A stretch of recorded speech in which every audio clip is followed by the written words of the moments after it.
afternoon. The Russian military has begun a brutal assault on the people of Ukraine. Without provocation, without justification, without necessity, this is a premeditated attack. Vladimir Putin has been planning this for months, as we've been saying all along. He moved more than 175,000 troops, military equipment, and positions along the Ukrainian border. He moved blood supplies into position, built a field hospital, which tells you all you need to know about his intentions all along. He rejected every good faith effort the United States and our allies and partners made to address our mutual security concerns through dialogue, to avoid needless conflict and avert human suffering. For weeks, we have been warning that this would happen. And now, it's unfolding largely as we predicted. In the past week, we've seen shelling increase in the Donbass, the region of eastern Ukraine controlled by Russian-backed separatists. The Russian government has perpetrated cyber attacks against Ukraine. We saw a staged political theater in Moscow, outlandish and baseless claims that Ukraine was about to invade and launch a war against Russia, that Ukraine was prepared to use chemical weapons, that Ukraine committed a genocide. Without any evidence, we saw a flagrant violation of international law in attempting to unilaterally create two new so-called republics on sovereign Ukrainian territory. And at the very moment that the United Nations Security Council was meeting to stand up for Ukraine's sovereignty, to stave off invasion, Putin declared his war. Within moments, missile strikes began to fall on historic cities across Ukraine. Then came the air raids, followed by tanks and troops rolling in. We've been transparent with the world.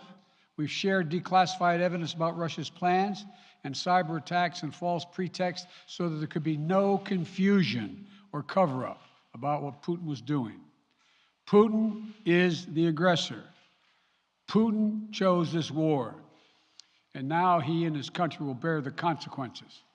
Today, I'm authorizing additional strong sanctions and new limitations on what can be exported to Russia.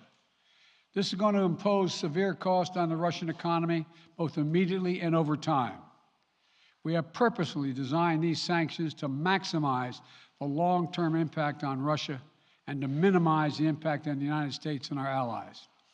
I want to be clear, the United States is not doing this alone. For months, we've been building a coalition of partners representing well more than half the global economy. 27 members of the European Union, including France, Germany, Italy, as well as the United Kingdom, Canada, Japan, Australia, New Zealand, and many others, to amplify the joint impact of our response. I just spoke with the G7 leaders this morning, and we're in full and total agreement. We will limit Russia's ability to do business in dollars, euros, pounds, and yen to be part of the global economy. We'll limit their ability to do that. We're going to stunt the ability to finance and grow the Russian military. We're going to impose and we're going to impair their ability to compete in high-tech 21st century economy. We've already seen the impact of our actions on Russia's currency and the ruble, which early today hit its weakest level ever in history. The Russia stock market plunged today. The Russian government borrowing rate spiked by over 15%. In today's actions, we've now sanctioned Russian banks that together hold around $1 trillion in assets. We've cut off Russia's largest bank, a bank that holds more than 1/3 of Russia's banking assets by itself, cut it off from the U.S. financial system. And today, we're also blocking 4 more major banks. That means every asset they have in America will be frozen. This includes VTB, the second largest bank in Russia, which has $250 billion in assets. As promised, we're also adding the names to the list of Russian elites and their family members that we're sanctioning as well. As I said on Tuesday, these are people who personally gain from the Kremlin's policies, and they should share in the pain. We will keep up this drumbeat of those designations against corrupt billionaires in the days ahead. On Tuesday, we stopped the Russian government from raising money from U.S. or European investors. Now we're going to apply the same restrictions to Russia's largest state-owned enterprises, companies with assets that exceed $1.4 trillion. Some of the most powerful impacts of our actions will come over time as we squeeze Russia's access to finances and technology for strategic sectors of its economy and degrade its industrial capacity for years to come. Between our actions and those of our allies and partners, we estimate that we'll cut off more than half of Russia's high-tech imports. It will strike a blow to their ability to continue to modernize their military. It will degrade their aerospace industry, including their space program. It will hurt their ability to build ships, reducing their ability to compete economically. And it will be a major hit to Putin's long-term strategic ambitions. And we're preparing to do more. In addition to the economic penalties we're imposing, we're also taking steps to defend our NATO allies, particularly in the East. Tomorrow, NATO will convene a summit. We'll be there to bring together the leaders of 30 allied nations and close partners to affirm our solidarity and to map out the next steps we will take to further strengthen all aspects of our NATO alliance. Although we provided over $650 million in defensive assistance to Ukraine just this last year, let me say it again. Our forces are not and will not be engaged in the conflict with Russia in Ukraine. Our forces are not going to Europe to fight in Ukraine, but to defend our NATO allies and reassure those allies in the East. As I made crystal clear, the United States will defend every inch of NATO territory with the full force of American power. And the good news is, NATO is more united and more determined than ever. There is no doubt that the United States and every NATO ally will meet our Article 5 commitments, which says that an attack on one is an attack on all.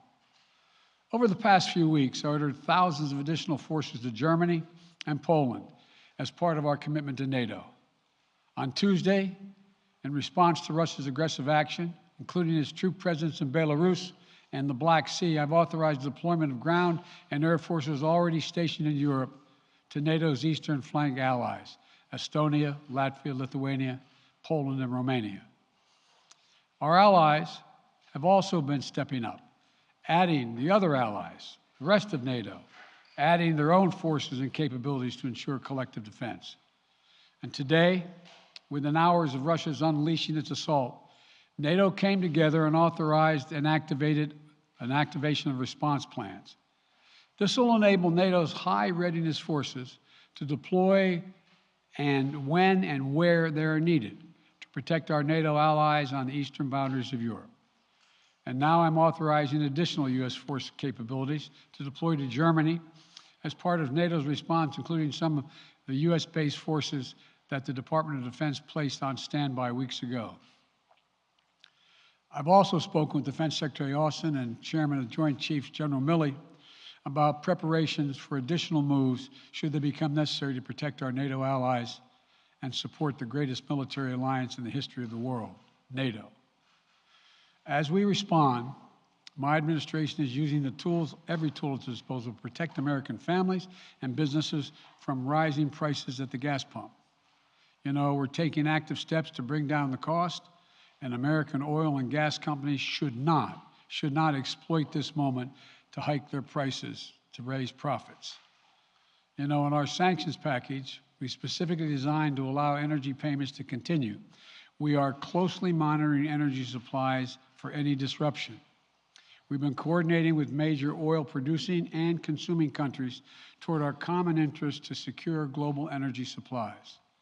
We are actively working with countries around the world to elevate collective release from the strategic petroleum reserves of major energy-consuming countries. And the United States will release additional barrels of oil as conditions warrant. I know this is hard and that Americans are already hurting. I will do everything in my power to limit the pain the American people are feeling at the gas pump. This is critical to me. But this aggression cannot go unanswered. If it did, the consequences for America would be much worse. America stands up to bullies. We stand up for freedom. This is who we are. Let me also repeat the warning I made last week. If Russia pursues cyber attacks against our companies, our critical infrastructure, we are prepared to respond. For months, we've been working closely with the private sector to harden our cyber defenses, sharpen our ability to respond to Russian cyber attacks as well. I spoke last night to President Zelensky of Ukraine, and I assured him that the United States, together with our allies and partners in Europe, will support the Ukrainian people as they defend their country. We'll provide humanitarian relief to ease their suffering. And in the early days of this conflict, Russia propaganda outlets will keep trying to hide the truth and claim success for its military operation against a made-up threat. But history has shown, time and again, how swift gains in territory eventually give way to grinding occupations, acts of mass civil disobedience, and strategic dead ends. The next few weeks and months will be hard on the people of Ukraine. Putin has unleashed a great pain on them, but the Ukrainian people have known 30 years of independence, and they have repeatedly shown that they will not tolerate anyone who tries to take their country backwards. This is a dangerous moment for all of Europe, for the freedom around the world. Putin has committed an assault on the very principles that uphold the global peace. But now, the entire world sees clearly what Putin and his Kremlin allies are really all about. This was never about a genuine security concerns on their part. It was always about naked aggression, about Putin's desire for empire by any means necessary, by bullying Russia's neighbors through coercion and corruption, by changing borders by force, and ultimately by choosing a war without a cause. Putin's actions betray his sinister vision for the future of our world, one where nations take what they want by force. But it is a vision that the United States and freedom-loving nations everywhere will oppose with every tool of our considerable power. The United States and our allies and partners will emerge from this stronger, more united, more determined, and more purposeful. And Putin's aggression against Ukraine will end up costing Russia dearly, economically and strategically. We will make sure of that. Putin will be a pariah on the international stage. Any nation that countenances Russia's naked aggression against Ukraine will be stained by association. When the history of this era is written, Putin's choice to make a totally unjustifiable war on Ukraine will have left Russia weaker and the rest of the world stronger. Liberty, democracy, human dignity, these are the forces far more powerful than fear and oppression. They cannot be extinguished by tyrants like Putin and his armies. They cannot be erased by from people's hearts and hopes by any amount of violence and intimidation. They endure. In the contest between democracy and autocracy, between sovereignty and subjugation, make no mistake, freedom will prevail. God bless the people of a free and democratic Ukraine, and may God protect our troops. Mr. President. Associated Press, Zeke. So do you have any plans to speak with President Putin at this point? And what interactions have you had with the Russian government? I heard the first part. Do I have any plans to speak with Putin at this point, and what? What communications have you had with the Kremlin as far as military operations in Ukraine and making sure this does not spiral into a larger conflict?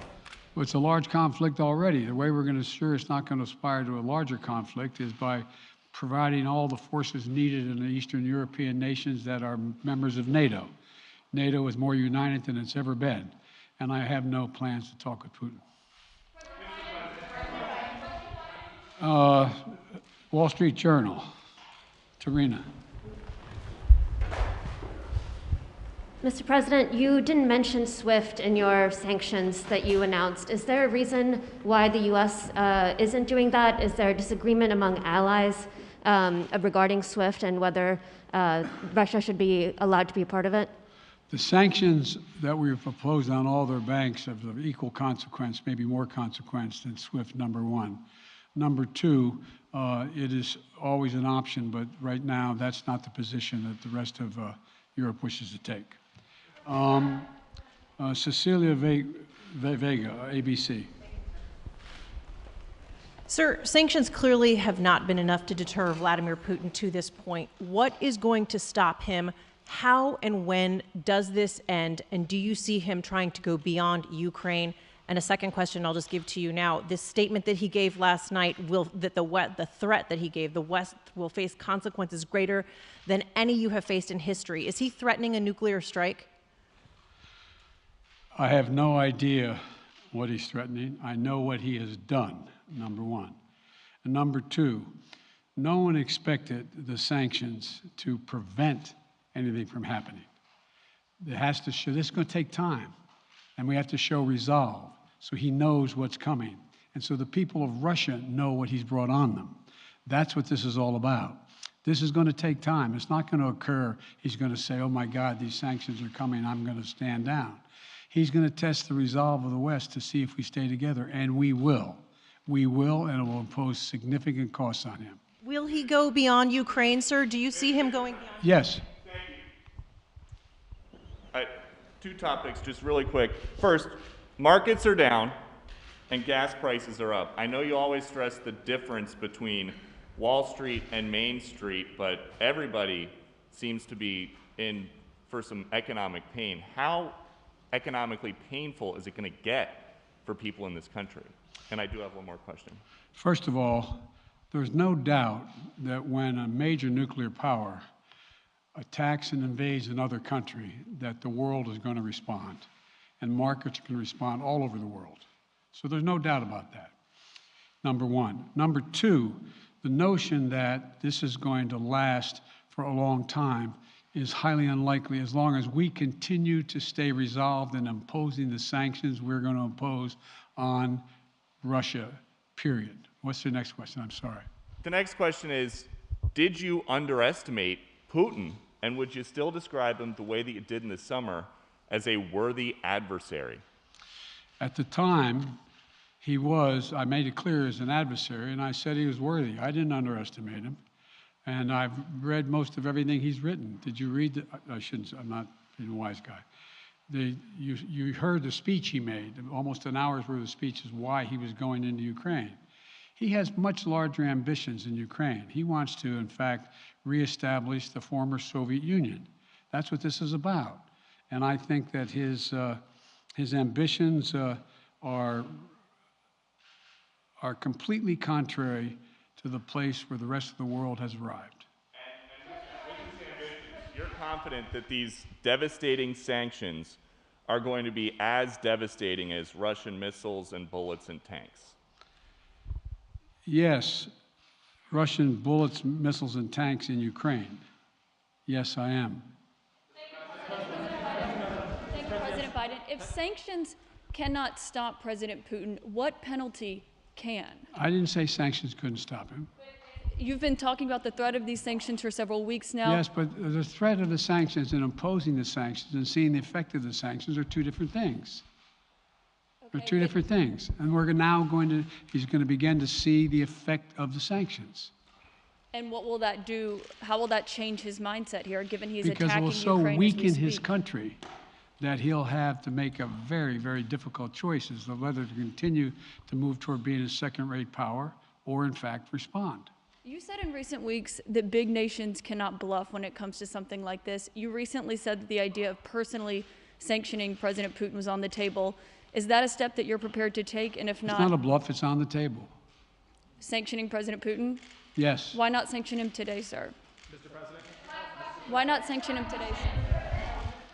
Mr. President, if I can, you detailed some severe and swift new sanctions today and said the impact it will have over time. But given the full-scale invasion, given that you're not pursuing disconnecting Russia from what's called SWIFT, the international banking system, or other sanctions at your disposal, respectfully, sir, what more are you waiting for? Specifically, with the sanctions we've imposed exceed SWIFT.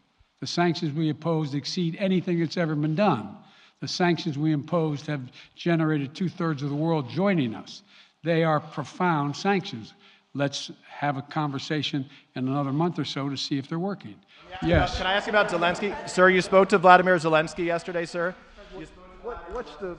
What's the risk that we are watching the beginning of another Cold War, and is there now a complete rupture in U.S. and Russian relations? There is a complete rupture right now in U.S.-Russian relations if they continue on this path that they're on. And in terms of a Cold War, that depends. You have the vast majority of the rest of the world in total opposition to what he's doing, from Asia to South America to Europe to around the world. And so it's going to be a cold day for Russia. The idea, you don't see a whole lot of people coming to his defense.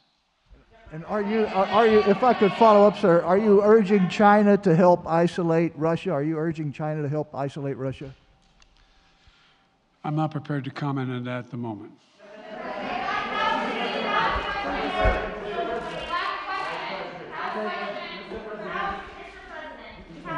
No. Yeah. No. He's had his hand up a long time. Thank you, Mr. President. How concerned are you that Putin wants to go beyond Ukraine into other countries and the U.S. will have to get involved if he moves into NATO countries? Well, if he did move into NATO countries, he will be involved. We will be involved. The only thing that I'm convinced of is if we don't stop now, he'll be emboldened. If we don't move against him now with these significant sanctions, he will be emboldened. And look, you know, well, anyway. Can you talk anything more about your conversation? Mr. President.